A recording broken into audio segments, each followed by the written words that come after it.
Assalamualaikum warahmatullahi wabarakatuh. Alhamdulillah, apa khabar tuan-tuan dan puan-puan semua? Seperti biasa, setiap petang Jumaat kita ada Al-Kuliah jam 5 hingga 6 petang di TV3. Dan hari ini kita bersiaran secara langsung dari studio C Sri Pentas TV3 dan kita akan membincangkan satu topik yang cukup menarik yang semua orang wajib tahu sebenarnya, sama ada dia tua atau muda, tentang tanggungjawab kita sebagai warga negara. Tajuk kita ialah pimpin. Siapa yang nak mimpin siapa? Siapa yang dipimpin? Itulah yang akan kita bincang dalam 1 jam, dan bagaimana kriteria ataupun ciri-ciri pemimpin dan sebagainya, dan apakah ikon model seorang pemimpin yang patut kita contohi, bersama dengan yang bahagia panelis kita, Ustaz Dr. Zulkifli Muhammad Al-Bakri, seorang pembimbing, seorang pendakwah, seorang penulis buku, seorang pembedah buku, dan yang paling tinggi sebagai jawatankuasa Majlis Fatwa Negeri Terengganu Darul Iman. Assalamualaikum Ustaz. Waalaikumsalam warahmatullahi Alhamdulillah, wabarakatuh. selamat datang ke studio. Dan Ustaz dan tuan perempuan semua, hari ini kita akan bincang soal pimpin. Barangkali anda pun rasa nak menjadi yang berhormat ke, ataupun sesiapa saja dalam syarikat sebagai CEO ke, wajib tahu, sebab inilah satu amanah yang akan dipertanggungjawabkan di hadapan Allah di hari akhirat. Apa pun Ustaz, cerita bab pemimpin ataupun pimpin, tunjuklah aku, bimbinglah aku, orang kata pandulah aku, macam itulah bahasanya barangkali. Orang kata apa, yang capek datang bertongkat, yang buta datang dipimpin. Jadi apakah sebenarnya pimpin dari segi hukum fiqh ataupun dari segi orang kata apa, istilah Islam itu sendiri? Silakan Ustaz. Terima kasih. Assalamualaikum warahmatullahi wabarakatuh. Waalaikumsalam. Alhamdulillahi rabbil alamin wal aqibatu lil muttaqin wala udwana illa 'alal zalimin. Asyhadu an la ilaha illallah wahdahu la syarikalah wa asyhadu anna Muhammadan abduhu wa rasuluh. Allahumma salli wa sallim ala sayyidina Muhammad wa ala alihi wa sahbihi wa barik wa sallim, amma ba'd. Sahabat saya Ustaz Fauzi Mustafa, sidang penonton yang dirahmati Allah. Alhamdulillah, pada petang yang mulia ini sekali lagi kita dapat sama-sama bersiarang dalam satu majlis yang saya rasa cukup indah dan cukup baik, iaitu Al-Kuliah. Mudah-mudahan nama Al-Kuliah itu memang merangkumi keseluruhan dalam episod atau topik-topik yang dibincangkan. Perkataan pimpin atau memimpin atau dipimpin, semuanya itu adalah kalimah-kalimah yang digunakan oleh orang, termasuk oleh orang-orang Arab. Kalau kita tengok, ada guna kalimah imam, ada juga kalimah makmum. Jadi makmum tu dia tak bolehlah nak baca kuat pada imam. Dia kena baca perlahan pada imam. Dia tak bolehlah nak mendahului imam, dia kena ikut imam. Jadi makna imam atau pimpin ni, yang pertama yang duduk depan. Kalau duduk belakang tak jadilah. Sehingga pepatah Arab ada menyebut dalam satu syair yang bermaksud, kami tidak redha seseorang itu menjadi imam kecuali dia duduk depan juga dalam saf perang. Seolah-olah nak gambarkan betapa hebatnya. Dalam siasah syar'iyah atau disebut sebagai ahkam sultaniyah, dalam istilah klasik atau turasi, jelas menunjukkan bahawa isu ini dibahaskan secara khusus. Bahkan kita tengok wazifah pertama Allah Subhanahu Wa Taala untuk mewujudkan manusia di muka bumi ini diwar-warkan dengan inni ja'ilun fil ardi khalifah. Sesungguhnya aku nak jadikan atas muka bumi ini khalifah. Dan Imam Mawardi dan kebanyakan ulama menyebut dengan maksud khalifah atau khilafah ini ialah iqamatuddin wa siyasatud dunya bih, menegakkan agama dan bersiasah dengannya. Khulasahnya, apabila kita sebut hal ni, kita dapati bahawa Islam memang begitu prihatin dan cakna berhubung dengan kepimpinan. Cukuplah kalau kita tengok dalam sebuah hadis Rasulullah sallallahu alaihi wasallam. Dalam hadis yang sahih, Nabi sallallahu alaihi wasallam bersabda, kullukum ra' wa kullukum mas'ulun an ra'iyatih. Hadis panjang. Maksudnya, kamu semua adalah pemimpin, pengembala, dan kamu akan ditanya apa yang kamu gembalanya, orang yang di bawah kamu. Jadi di situ kita faham bahawa Islam dalam konsep kepimpinan ini begitu menitik beratkan. Dengan sebab itu kalau kita rujuk dalam kitab fiqh, dia akan menyebut dalam bab yang dipanggil sebagai al-imamatul uzma, dan disebut dalam bab-bab yang dipanggil sebagai bab tentang masalah di mana umat Islam perlu memimpin antara satu sama lain. Ini yang kita doakan dan kita dambakan di hadapan Allah Subhanahu Wa Taala, waj'alna lil muttaqina imama. Jadilah kami bagi orang yang bertakwa itu sebagai imam, pemimpin.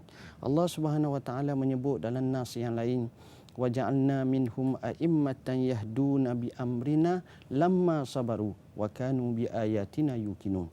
Dan kami jadikan di kalangan mereka itu pemimpin-pemimpin tak kala mereka mendapat hidayah dengan perintah kami, dan mereka dengan ayat-ayat kami mereka itu yakin dan beriman. Jadi justru kepimpinan merupakan satu hal yang penting. Bahkan kalau kita baca dalam Al-Fiqh Al-Manhaji menyebut perlunya ada pemimpin supaya kestabilan ummah dalam untuk mentadbir antara satu sama lain dan dalam keadaan aman dan tenteram, tanpa sebarang perkara yang saling lawan-melawan, bergaduh dan juga berperang antara satu sama lain. Wallahu a'lam. Okey, saya ingin kembalikan semula bahawa kalau anda ada persoalan di rumah sana atau di mana saja anda berada, ada persoalan kemusykilan tentang pimpin yang kita bincang pada petang ini, anda boleh hubungi kami di talian bebas tol 1-800-88-1677 dan kita akan ambil panggilan anda sebentar nanti. Apa pun Ustaz, saya tertarik dengan surah An-Nisa ayat 59 menceritakan bahawa ya ayyuhallazina amanu atii'ullah wa atii'ur rasul wa ulil amri minkum fa in tanaza'tum fi syai'in farudduhu ilallahi wa rasul ila akhir ayat, menceritakan soal pemimpin dan kepimpinan. Sebenarnya taat itu wajib kepada Allah, kepada Rasul dan juga pemimpin-pemimpin di kalangan kamu. Jadi boleh tak Ustaz tafsirkan ayat ini, sebab kadang-kadang ayat ini digunakan sewenang-wenangnya oleh kata apa, ada pihak ni pihak tu dan sebagainya. Jadi apakah maksud yang tersurat dan tersirat yang sebenar-benarnya di sebalik ayat ini, Ustaz? Silakan. Okey, terima kasih. Berkenaan dengan ayat ini, antara ayat yang cukup menarik ditafsirkan oleh para ulama dengan panjang lebar. Saya kemukakan apa yang dikemukakan oleh Ibnu Katsir rahimahullah. Ibnu Katsir bila menyatakan ayat ini sebagaimana riwayat Ibnu Abbasin radhiyallahu anhuma menyebut bahawa ayat ini diturunkan kepada salah seorang sahabat Nabi sallallahu alaihi wasallam, iaitu Abdullah bin Huzafah bin Qais bin Adi, bila Nabi hantar dia. Masalahnya apabila dia mengarahkan orang yang di bawahnya dengan arahan yang tak betul, maka arahan tersebut menyebabkan orang rasa susah. Dia suruh terjun dalam api. Macam mana nak ikut ke tidak? Akhirnya mereka mengadu pada Rasulullah SAW. Rasulullah SAW menyatakan kalau kamu terjun, habislah kamu mati dalam keadaan kamu macam masuk neraka juga. Jadi daripada kenyataan ini jelas menunjukkan taat kepada pemimpin mestilah dalam bentuk taat kepada Allah yang disebut sebagai ati'ullah wa ati'ur rasul wa ulil amri minkum. Kenapa bila sebut ati'ullah wa ati'ur rasul diulangkan kalimah ati'u? Taatlah kamu pada Allah dan taatlah kamu pada Rasul. Tapi bagi orang yang beriman, bagi pemimpin disebut wa ulil amri minkum. Dia tak sebut tentang kalimah yang dinyatakan kalimah yang lain. Jadi maknanya dia tak masuk wa ati ulil amri minkum. Jadi bila tak masuk ini, maka ulama menyatakan bahawa taat itu bersifat muqayyad. Apa makna muqayyad? Maknanya kalau dia taat kepada Allah, maka kita taat kat dia. Hal ini berdasarkan kepada nas innamat ta'atu fi ma'ruf. Taat ini pada perkara yang ma'ruf. Dalam riwayat yang lain Rasulullah SAW bersabda la ta'ata li makhluqin fi maksiatil khaliq. Tidak boleh taat kepada pemimpin dalam perkara yang derhaka kepada pemerintah, pada Allah Subhanahu Wa Taala. Jadi khulasahnya ayat ini sepatutnya kita memang kena taat kepada pemimpin, tetapi dalam bentuk tidak derhaka kepada Allah Subhanahu Wa Taala. Wallahu a'lam. Okey Ustaz, saya tertarik ada barangkali satu sejarah dalam sirah pun kita baca sebenarnya tuan-tuan dan puan tentang bagaimana jenazah Rasulullah sallallahu alaihi wasallam sebenarnya ambil masa beberapa hari untuk disemadikan ataupun dikebumikan disebabkan sahabat-sahabat ketika itu yang besar-besar, Abu Bakar, Umar dan sebagainya, sibuk ketika itu memilih seorang pemimpin khalifah sebagai mengganti Rasulullah SAW untuk mentadbir sebuah negara ketika itu. Jadi di mana Ustaz melihat keutamaan nak lantik pemimpin sampai ke tahap itu orang kata ditangguhkan beberapa hari? Silakan Ustaz. Ya, yang pertama, isu ini adalah isu yang pertama dalam sejarah Rasulullah SAW wafat. Jadi tak dapat nak gambarkan macam mana, sebab itu suasana bila Rasulullah SAW wafat tu ada yang tak boleh nak jalan, ada yang macam kaku, ada yang macam separa gila, seolah-olah mereka macam tak boleh nak terima akan hakikat itu. Maka Sayyidina Abu Bakar dengan semangat yang cukup hebat pergi bertemu Rasulullah SAW dalam keadaan air matanya mengalir, menangis, mengucup dahi Rasulullah SAW seraya berkata, "Ya Rasulullah, laqad tibta hayya wa tibta mayyita." Ya Rasulullah, kamu hidup mulia, mati pun mulia. Kemudian dia pergi khalayak, tengok Umar meracau-racau. Antaranya Umar kata, siapa kata Muhammad mati, aku pancung lehernya. Lalu dia membaca kepada firman Allah Ta'ala, "Wa ma Muhammadun illa rasulun qad khalat min qablihi rusul." Hingga akhirnya. Jadi ayat ini seolah-olah baru tersedar oleh sahabat-sahabat.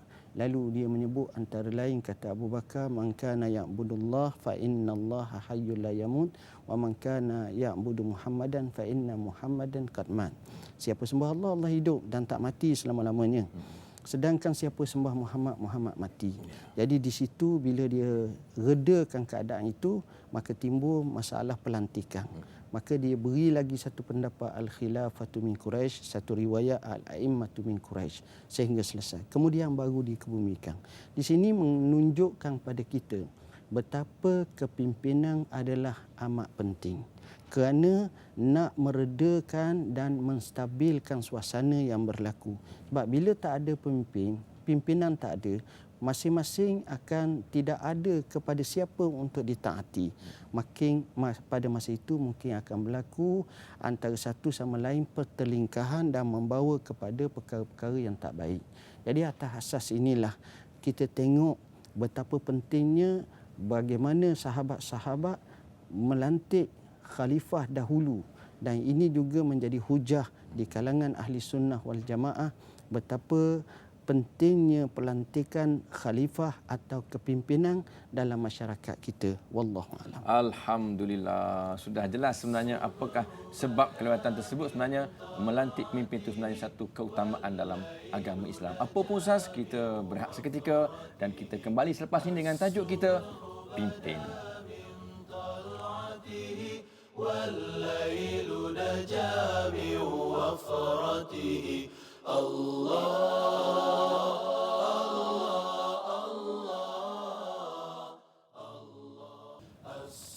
Alhamdulillah, syukur sebab anda semua masih lagi menonton Al-Kuliah pada petang ini dengan tajuk kita Pimpin. Tidak kira anda JKKK kampung ke ataupun anda ketua atau penggawa ke, penghulu ke, memang tetap anda seorang pemimpin dan anda wajib tahu apakah kita bincang pada petang ini. Jangan ke mana-mana sampai habis jam 6 petang nanti ya.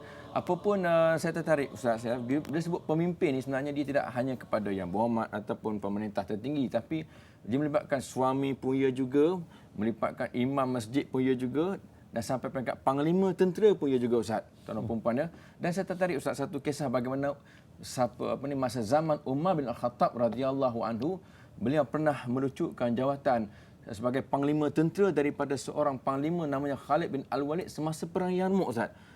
Masa tu perang masih lagi, orang kata semasa perang, tapi masih lagi dia sempat melucutkan jawatan tersebut daripada panglima perang ya. Panglima perang pun pemimpin, khalifah pemimpin juga. Kenapa jadi begitu Ustaz? Adakah tindakan ini saja-saja dia suka-suka Umar ke, ataupun ada sebab-sebab tertentu pelucutan jawatan sebagai pemimpin panglima tentera? Silakan Ustaz. Terima kasih. Alhamdulillah kita telah bincang berkenaan dengan kepimpinan atau pemimpin. Isu ini merupakan satu isu yang cukup besar dalam sejarah, dibahaskan oleh ahli sejarah dalam fiqh sirah dan sebagainya. Bagaimana bila wafatnya Abu Bakar As-Siddiq radhiyallahu an pada tahun 13 Hijrah, maka dilantik Umar menjadi khalifah. Antara tindakan Umar ibn Al-Khattab yang awal ialah memecat Khalid bin Al-Walid dengan menggantikan Abu Ubaidah Al-Jarrah, amin hazihil ummah, dalam satu peperangan di Yarmouk. Jadi bila terima surat ini, kita tengok macam mana Khalid aku, dan Khalid kata aku berperang bukan kerana Umar tapi kerana Allah. Maka dia serahkan jawatan kepada Abu Ubaidah. Dia tidak melakukan satu tindakan sebaliknya. Maka di situ kita nampak ketaatan Khalid bin Al-Walid.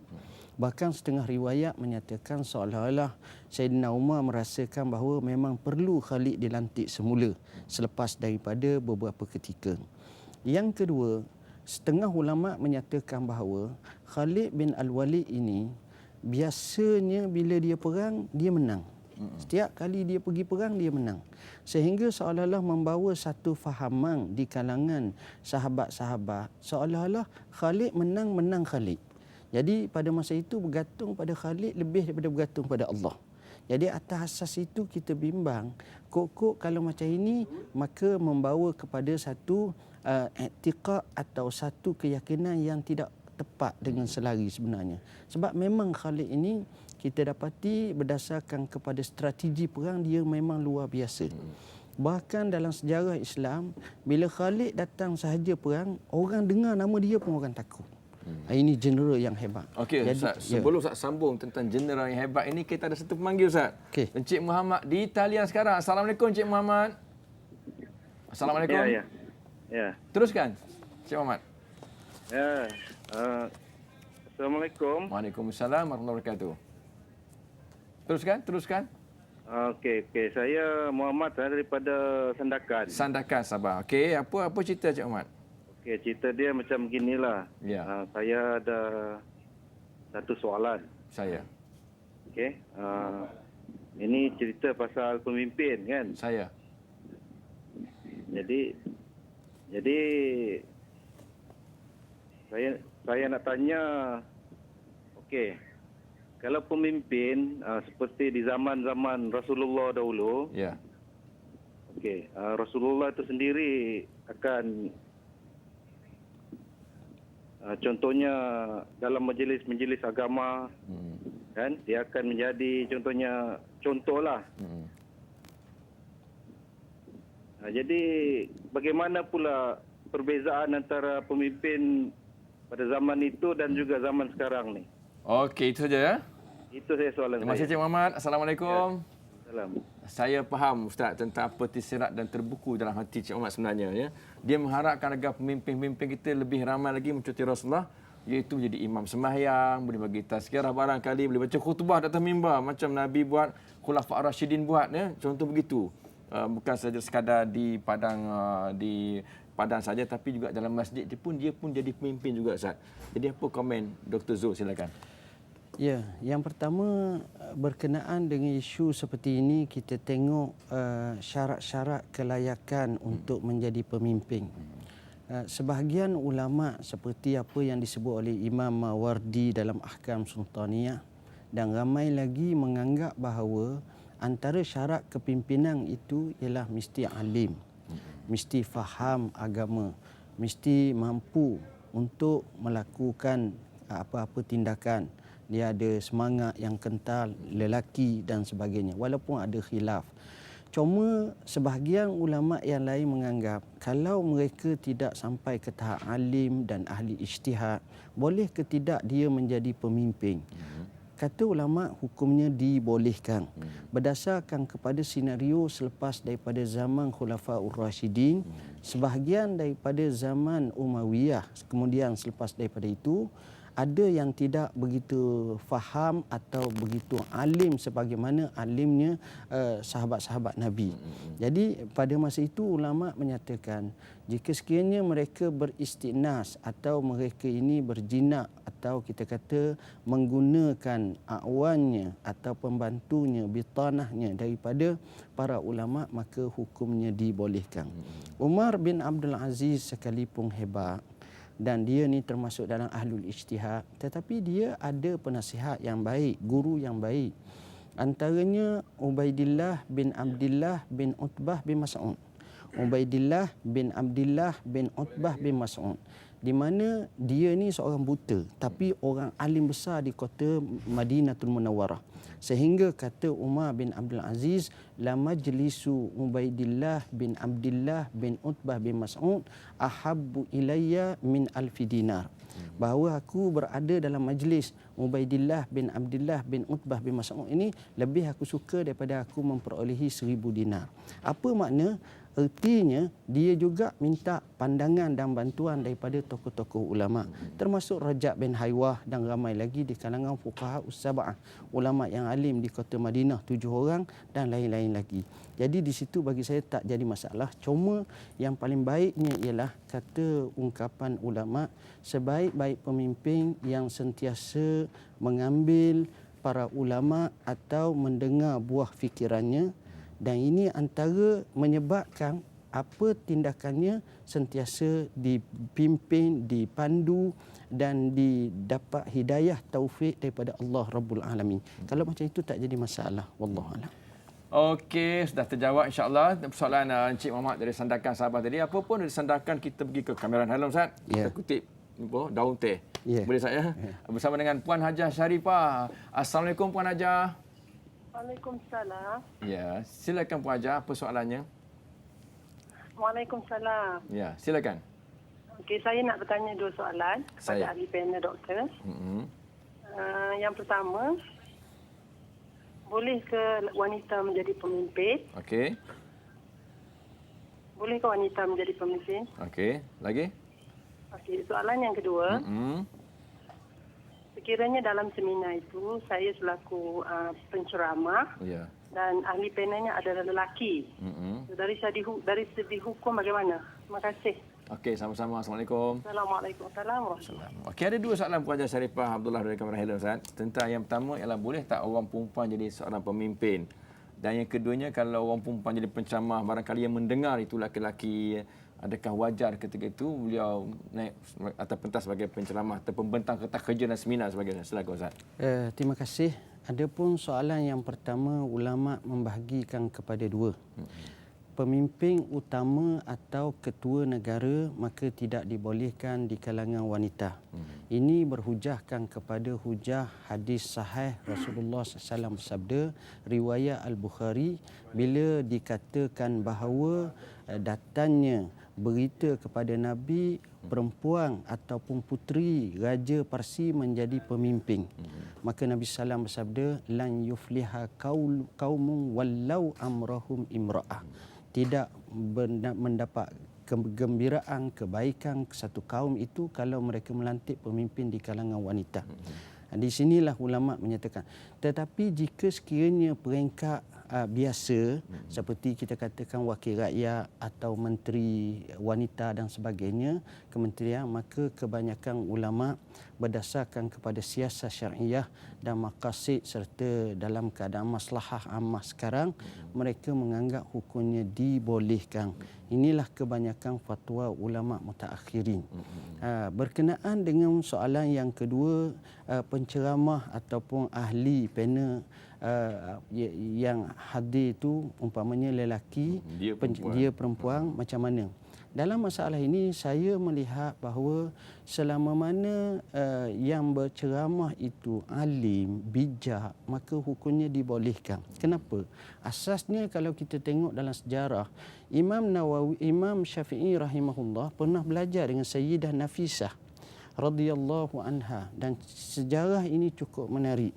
Begitu juga dikatakan bahawa Aisyah radhiyallahu anha adalah seorang tokoh ulama yang terkenal di mana para sahabat dan tabi'in banyak mengambil ilmu daripadanya. Tetapi mestilah beradab, bersopan, menutup aurat dan dalam keadaan tidak membawa kepada fitnah. Kalau itu hukumnya adalah dibolehkan. Okey Ustaz, penjelasan itu harap-harap mencerahkan, memberi pencerahan kepada Puan Hajah Sharifah Abdullah ya. InsyaAllah apapun anda sebagai seorang yang hebat, teruskanlah ya sebagai penceramah. Okey, kita ada soalan lagi Ustaz. Ya. Daripada Encik Iskandar Zahir. Assalamualaikum Encik Iskandar. Waalaikumsalam. Silakan. Okey, nak tanyalah, adakah seorang pemimpin yang perlu ada sifat sombong atau bongkak ni disebabkan darjat dia yang tinggi ni kan? Okey, itu saja soalan saya. Assalamualaikum, terima kasih. Waalaikumsalam, sama-sama. Ringkasnya tak sampai setengah minit pun. Apa pun, terima kasih Encik Iskandar. Soalan cukup kata dipahami, mudah dipahami sebenarnya. Perlukah seorang pemimpin bersikap sombong barangkali dengan sebab dia kepimpinannya ataupun kursi begitu tinggi, Ustaz? Soalannya Ustaz boleh jawab tu, insya-Allah. Silakan, Ustaz. Dia sebenarnya sebaik-baik pemimpin ialah pemimpin yang wara'. Sebaik-baik pemimpin yang soleh. Tuan-tuan tengok macam mana pentadbiran yang dibuat oleh Rasulullah sallallahu alaihi wasallam. Allah ajar wala tamshi fil ardi maraha. Jangan berjalan atas muka bumi dalam keadaan angkuh dan sombong. Kita tengok Saidina Abu Bakar Siddiq, dia datang menjadi khalifah tapi dia pikul barang untuk berniaga. Kita baca sejarah dia, dia tolong orang walaupun dia dalam keadaan menjadi khalifah yang besar. Sehingga Saidina Umar menyatakan, ya khalifata Rasulillah laqad abtal khulafa ba'dak.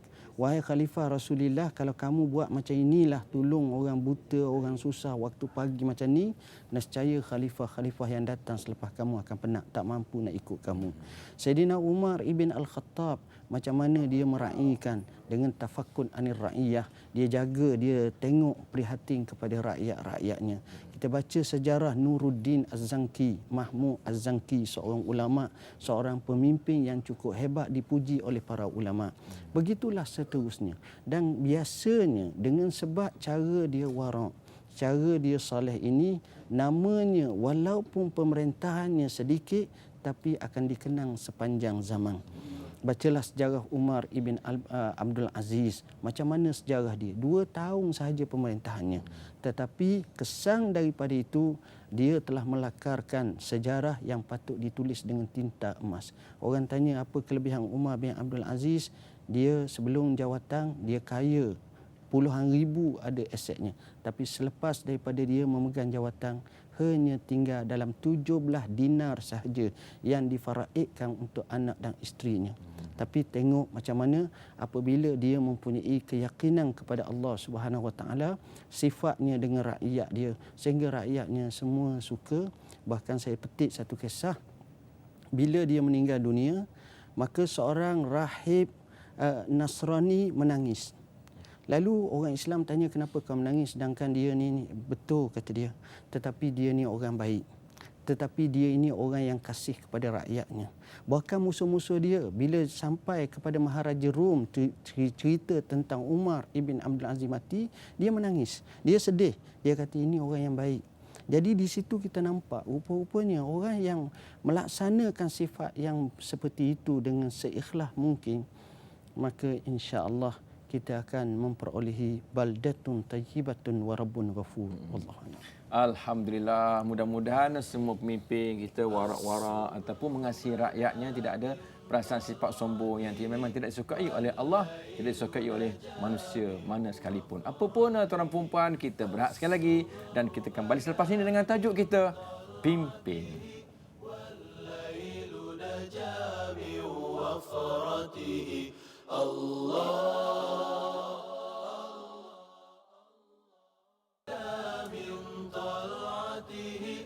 Alhamdulillah, terima kasih anda kerana anda masih lagi bersama dengan kami. Teruskan dengan tajuk kita, Pimpin, pada petang ini. Apapun, bersama dengan Ustaz Dr. Zulkifli Muhammad Al-Bakri, seorang pendakwah dan penulis buku serta pembedah buku sebenarnya. Apa Ustaz, saya tengok satu kata-kata Ustaz, nanti Ustaz sahkan siapakah yang bercakap dan apakah makna yang terkandung dan tersirat di sebalik kata-kata ungkapan yang cukup mulia ni, iaitu Sayyidul Qaumi Khadimuhum. Iaitu pemimpin satu kaum itu adalah khadam dari kaum itu.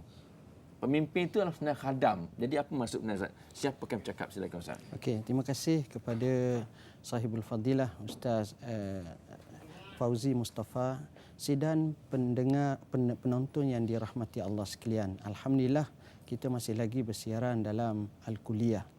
Berkenaan kenyataan Sayyidul Qaum Khadimuhum, penghulu kepada kaum, pemimpin kepada kaum merupakan khadam untuk mereka. Kenyataan ini sebenarnya adalah kenyataan yang dibahaskan oleh ulama. Ada yang cuba menisbahkan kepada Nabi SAW, tapi sebahagian menyatakan sanadnya adalah sanad yang terputus dan dhaif. Ini yang dikemukakan oleh Imam As-Sakhawi. Tapi dalam riwayat yang lain yang disebut oleh Al-Imam As-Suyuti bahawa ia dirawikan oleh Uqbah bin Amir. Walau macam mana pun dari segi makna jelas menunjukkan pada kita bahawa kalau dia memimpin, kemudian dia ni berkhidmat kepada ini, maka sebenarnya inilah pemimpin yang sepatutnya kita cari dan inilah pemimpin yang wajar mempunyai sifat seperti ini. Dalilnya kita tengok Rasulullah SAW. Begitu juga Abu Bakar, begitu juga Umar, begitu juga Osman, Ali, begitu juga pemimpin-pemimpin zaman dahulu salafus saleh yang cukup hebat. Bagaimana mereka berkhidmat kepada khalayak dan ummahnya. Bayangkan Umar ibn Al-Khattab pikul barang atas belakangnya untuk tolong orang. Ada satu kisah tu, seorang lelaki dalam keadaan sukar tengok bergiang-giang, kenapa isterinya nak bersalin, susah hati ini. Sayyidina Umar balik ke rumah, bawa isterinya Ummu Kulsum, dia juga tolong dan isterinya merawat perempuan itu sehingga bersalin, selesai semua. Jadi bidan. Akhir sekali lelaki ni kata, wallahi kamu lebih layak menjadi pemimpin daripada Umar ibn Al-Khattab. Sayyidina Umar kata, tak apalah, kalau begitu kamu datanglah ke tempat Umar, mintalah hajat kamu besok. Apabila dia datang, dia terkejut. Inilah gambaran kenapa dia khidmat.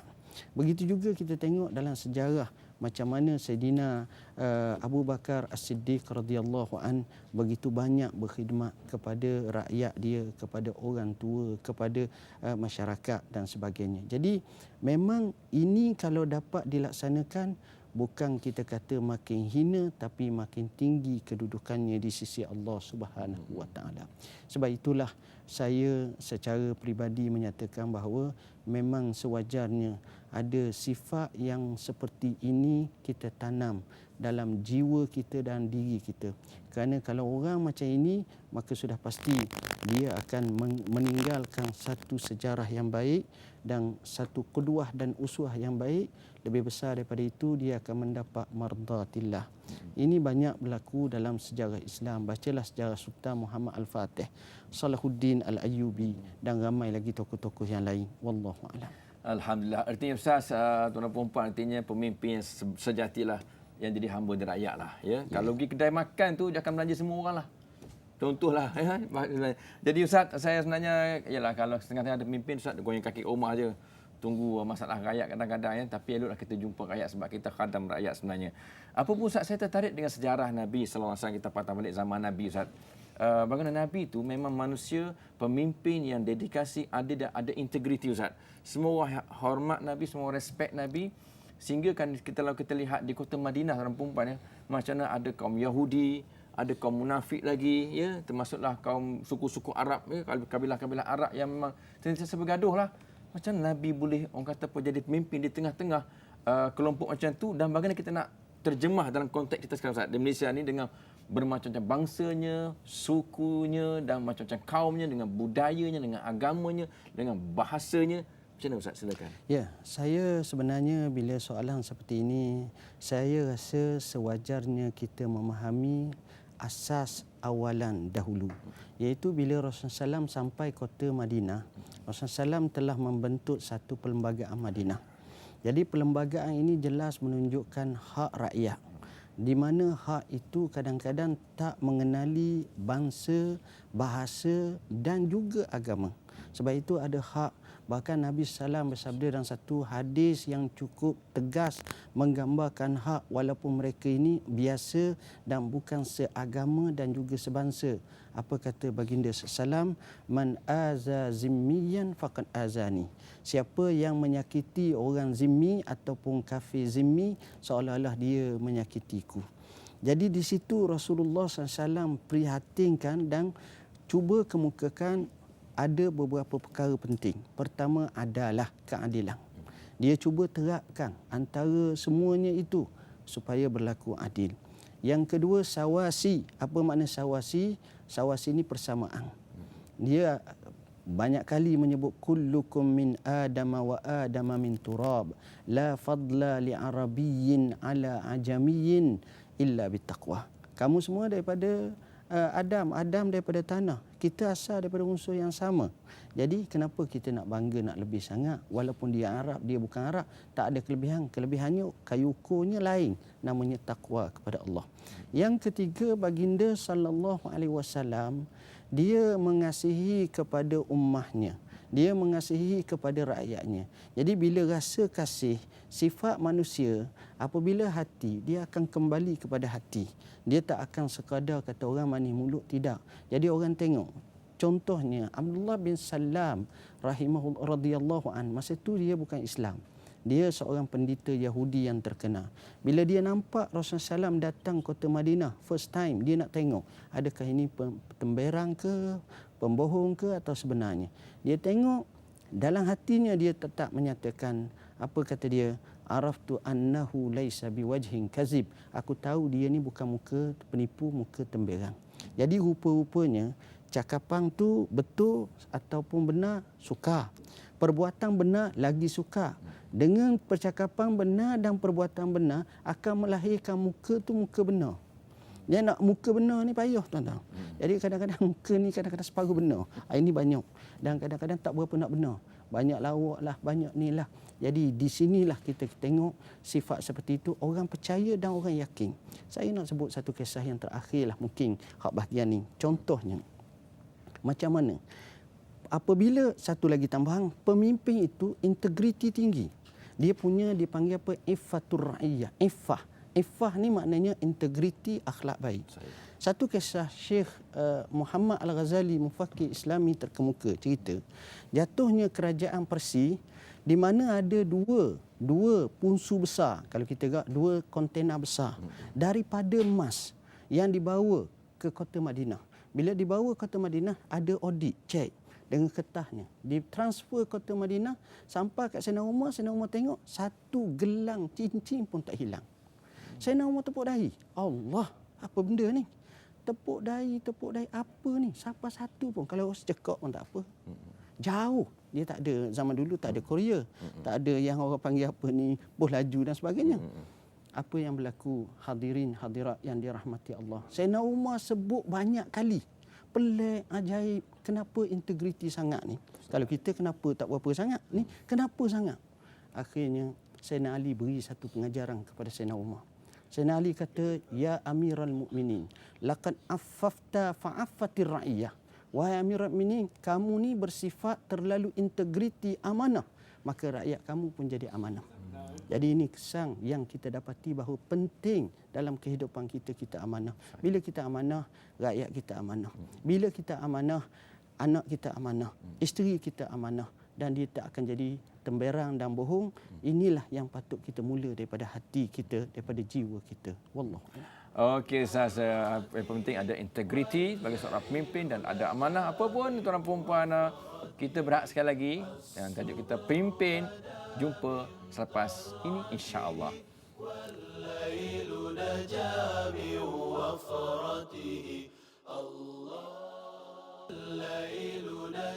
Syukur Alhamdulillah, di saat-saat terakhir ini anda masih lagi mengharapkan masa yang ada untuk bersama dengan kami dan bincangkan soal pimpin. Pimpinlah aku, pimpinlah kami semua. Siapakah yang kita harapkan memimpin kita? Kita akan cari sendiri dalam konteks Al-Kuliah petang ini, iaitu ciri-ciri dan sebagainya. Apa pun tadi kita bersama Ustaz Zul menceritakan tentang Ustaz tadi, ciri-ciri Ustaz dah sebut ya, mesti sebaiknya orang alim ya. Kita ulama menekankan dari segi alim dan bidang agama, faham agama, orangnya warak ya. Jadi sebenarnya Ustaz, kalau kita lihat kumpulkan istilah tadi dalam bentuk takwa kepada Allah. Nak tanya Ustaz lah, sejauh mana pemimpin yang bertakwa kepada Allah ini akan melahirkan rakyat yang bertakwa juga? Ataupun apakah itu temberan saja kata-kata saya tadi itu? Ataupun ada benarnya Ustaz berdasarkan sejarah-sejarah terdahulu? Silakan Ustaz. Okay. Terima kasih yang berbahagia Ustaz Fauzi, Sidan, penonton yang dirahmati Allah. Kenyataan itu memang ada asasnya. Kerana Rasulullah sallallahu alaihi wasallam bersabda, "An-nasu ala dini mulukihim." Manusia itu mengikut agama raja-raja mereka. Raja di sini bukan makna raja sahaja, tapi juga dengan makna pemimpin mereka. Ada satu kisah dalam kitab Al-Iqdul Farid yang dikaryakan oleh Ibnu Abdi Rabbih. Kisah tentang 3 orang raja ataupun khalifah zaman Umayyah dulu. Di mana seorang khalifah ni dia suka pakai baju cantik-cantik. Maka rakyat dia yang duk pakai baju cantik-cantik semua, begitu juga kerja tukang jahit ni masyhur sangat pada masa tu. Jadi setiap kali dia hadir dalam satu majlis, satu baju. Satu majlis 3, 4, 5, 6 kali sehari 5, 6 baju. Dan baju tu tak perlu dah pakai dah. Sebab hebatnya. Wafatnya ataupun mangkatnya raja ni, naik raja kedua. Raja kedua pula suka jenis makan makanan. Jadi syekh masa tu gemuk. Jadi menu macam-macam. Ada orang kata dia mati pun kerana makan daging tik banyak sangat. Mati. Naik khalifah yang ketiga. Khalifah yang ketiga ni Umar bin Abdul Aziz. Dia suka sembahyang malam. Jadi rakyat dia kalau pergi, kalau kita ibarat makan roti canai ke apa, seorang-seorang di depan tu termenung saja. Kenapa? Saya semalam boleh 2 rakaat je. Orang ni kata saya boleh 4, ya Allah sedih. Saya ni kata saya 6. Orang ni kata alhamdulillah saya boleh kat 38. Orang ni kata boleh banyak. Jadi masing-masing duk bincang masalah amalan masing-masing. Kenapa? Kerana khalifah duk bincang masalah amalan. Jadi di situ nak gambarkan pada kita rakyat ataupun masyarakat akan ikut kepada pemimpin mereka. Sementelahan lagi jika sekiranya dia bertakwa. Takwa ni menyebabkan rakyat dia pun takwa. Satu kisah Sayyidina Umar ibn Al-Khattab. Dia tengok seorang budak muda pengembala kambing yang menjadi hamba di satu gunung ataupun satu lereng bukit. Dia pergi, dia kata kambing siapa? Dia kata kambing ni kambing tuan saya. Awak siapa? Saya hamba dia. Jual saya seekor kambing ni, awak dapat duit. Sayyidina Umar ajar. Bukan ajar nak ajar menipu, tapi ikhtibaran, sebagai ujian. Akhirnya dia kata tak boleh. Kata dia tak apa, orang tak nampak. Kau katalah dibaham serigala. Kata dia jangan. Kalau tuan aku tak nampak, tapi Tuhan tuan aku nampak. Allah nampak. Sayyidina Umar duduk. Sehingga tuan tu datang petang. Sayyidina Umar tak beli kambing. Beli budak ni. Lalu dia merdekakan. Dia kata dengan sebab kamu takutkan Allah, aku merdekakan kamu. Kisah yang seterusnya sebagaimana hebatnya takut kepada Allah, takwa kepada Allah ini. Sehingga rakyat akan jadi aman. Semuanya, bahkan bukan rakyat, binatang pun jadi erti bahasa. Ada satu kisah dalam sejarah Umar bin Abdul Aziz. Umar bin Abdul Aziz ni di ujung negeri itu ada pengembala kambing. Dia guna anjing. Tapi di situ berkeliaran dengan serigala yang banyak yang bermain dengan kambing-kambing. Menyebabkan hal ni menyebabkan mereka kata, "Oi, kenapa ni kambing tak banyak tapi penjaga kambing tu anjing-anjing banyak." Orang kata tengok betul, tengok telinga dia.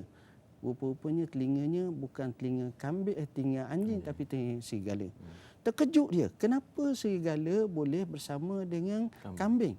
Lalu orang ni yang tengok keadaan itu berkata, dia kata apa? Wallahi, aku yakin dan aku percaya negeri ini ditadbir oleh orang yang takut dan takwa kepada Allah. Tengok. Orang yang takut dan takwa kepada Allah, kesannya sampai serigala pun rasa cukup. Dan ini yang dia ajar. Bukan sekadar itu, datang barakat daripada langit. Allah kata apa? Walau anna ahlal qura amanu wattaqau lafatahna alaihim barakatin minas sama'i wal ard. Kalaulah ahli qura, ahli kampung qaryah itu, negeri itu beriman dan bertakwa, maka kami akan buka pada mereka barakat. Bukan satu, plural, banyak. Barakatin daripada langit, daripada bumi. Jadi ini kesan sepatutnya kalau kita boleh semaikan dalam jiwa kita, insya-Allah kita akan menuju ke arah kegemilangan dan kebaikan, mencapai mardatillah. Allah Akbar ya. Saya tertarik cerita bab serigala dan kambing tadi tu. Dia punya satu masa Ustaz, cerita yang sama, sambung sikitlah ya. Diceritakan bahawa serigala baham kambing tu pada satu hari, dan hari itulah hari meninggalnya Umar bin Abdul Aziz. Hilangnya seorang tokoh yang bertakwa, pemimpin yang takut kepada Allah yang amanah. Apa pun Ustaz, kita ada lebih kurang 2 minit lagi Ustaz. Apa nasihat Ustaz kepada kami semua Ustaz supaya mensyukuri nikmat keamanan, kesejahteraan, kemakmuran negara kita berbanding dengan Syria sekarang, berbanding dengan Yaman sekarang? Apakah nasihat Ustaz? Silakan 2 minit Ustaz. Okay, terima kasih. Saya sebenarnya bila sebut yang ini, saya nasihatkan pada diri saya nombor satunya dan kita semua lebih kepada dalam bentuk tazkirah. Perkara yang paling pertama ialah kita letak di hadapan kita, kita takut kepada Allah Rabbul Alamin. Sebab itu kita diajar setiap Jumaat kalau lelaki walaupun kadang-kadang tidur, ittaqullah, takwalah kamu pada Allah. Surat Nabi banyak sebut dalam ni. Quran banyak nyatakan. Khalifah, ulama dan sebagainya akan sebut kepada sahabatnya, kepada rakyatnya, kepada muridnya dengan kalimah ittaqullah. Jadi kita kena takwa kepada Allah. Atas asas inilah insya-Allah kita jaga keamanan negara kita. Caranya mengikut dan mematuhi syariat Allah Subhanahu wa taala. Kita junjung syariat Allah. Kita bertakwa kepada Allah. Inilah negeri yang akan membawa kepada keberkatan. Kita tahu nikmat aman kita tak terasa kecuali apabila berlaku huru-hara. Pada masa itu barulah kita kata ya laitani. Saya ada sahabat-sahabat profesor daripada Iraq. Bila jatuhnya apa yang berlaku, saya kata baguslah sekarang. Dia kata nak cari mungkin 100 tahun lagi tak akan berlaku sebagaimana yang telah lalu. Jadi nak rosak ni mudah, tapi nak jaga, nak maintain dengan sebaiknya adalah sukar. Sebab itulah nikmat seperti ini kita jaga dengan cara taat dan patuh pada Allah. Wa may yattaqillaha yaj'al lahu makhraja wa yarzuqhu min haitsu la yahtasib. Salah satunya takwa pada Allah, Allah bagi jalan pelepasan. Masalah ekonomi akan selesai. Sebab itu orang tanya orang alim, macam mana harga barang naik? Dia jawab, kamu turunkan harga barang dengan takwa kepada Allah Rabbul Alamin. Jadi itu sebahagian daripada gambaran kita semayang, kita ibadat kepada Tuhan. Allah menyebut pemimpin, dia sebut tentang salat. Allazina immakannahum fil ard aqamus salah. Mereka yang mana kami tempatkan di muka bumi ini, mereka yang dirikan sembahyang. Moga-moga kita semua menjadi pendiri salat, menunaikan ibadat kepada Allah kerana Allah, hati kita kerana Allah, dan kasih sayang sesama kita tanpa rasa hasad dengki, dendam kesumat, insya-Allah. Terima kasih kepada Ustaz Dr. Zulkifli Muhammad Al-Bakri yang menceritakan kepada kita tentang pimpin tajuk pada petang ini, dan insya-Allah ya kita akan jumpa lagi pada minggu hadapan dengan tajuk yang lain iaitu doa terhijab. Apakah sebab doa terhijab? Sama-sama kita ikuti Al-Kuliah pada minggu hadapan, dan selamat bercuti di hujung minggu bersama dengan keluarga yang tercinta. Assalamualaikum warahmatullahi wabarakatuh.